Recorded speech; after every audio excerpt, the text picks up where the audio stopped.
il y a trop de gens qui sont tout simplement en mode survie. Et ça, c'est pas acceptable. Et qui sont seuls, qui sont isolés face à une situation qui est tout simplement une situation intolérable. Il y a quelque temps, à l'occasion d'un débat à l'Assemblée nationale, à plusieurs reprises, la question de la prise en charge des enfants porteurs de handicap est soulevée, bien évidemment.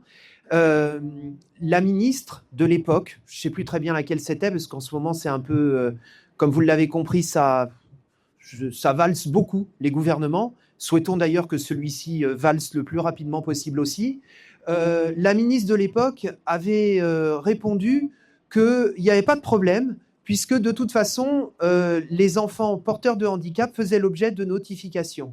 On lui avait alors fait remarquer, moi notamment, que même quand il y avait des notifications, eh bien, ces notifications n'étaient en réalité, la plupart du temps, pas assurées, pas effectuées. Et que par exemple, pour un enfant qui se voyait attribuer une notification, une prise en charge, on va dire par hasard, hein, je donne ce chiffre par hasard, de 12 heures par semaine, eh bien, il fallait qu'il s'estime heureux si, en réalité, il était pris en charge effectivement 2 ou 3 heures. Sans parler du fait que les AESH doivent prendre en charge plusieurs gamins, plusieurs enfants à la fois, que les AESH qui sont payés, passez-moi l'expression, à coups de pied dans le ventre, eh bien, il n'y en a tout simplement pas assez. Et ne parlons pas des structures spécialisées qui, elles, sont dans un état d'abandon, de délabrement et de déliquescence totale.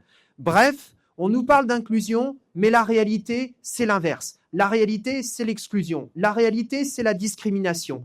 Et ce sont les politiques mises en œuvre par les gouvernements successifs, et tout particulièrement par celui-là, qui sont responsables de cette situation. Alors je l'ai dit, il y en a trop qui sont en mode survie. Il y en a trop qui se débattent seuls face à cette situation insupportable. Alors, il est hors de question de laisser continuer, et c'est la raison pour laquelle moi je soutiens totalement avec mes collègues députés de la France Insoumise du département, et on sait qu'on n'est pas les seuls, je soutiens totalement l'action du collectif qui a été constitué à Clichy-sous-Bois, c'était il y a quelques mois maintenant, et je souhaite que ce collectif prenne maintenant une ampleur départementale et qu'on œuvre tous à élargir au maximum cette bataille.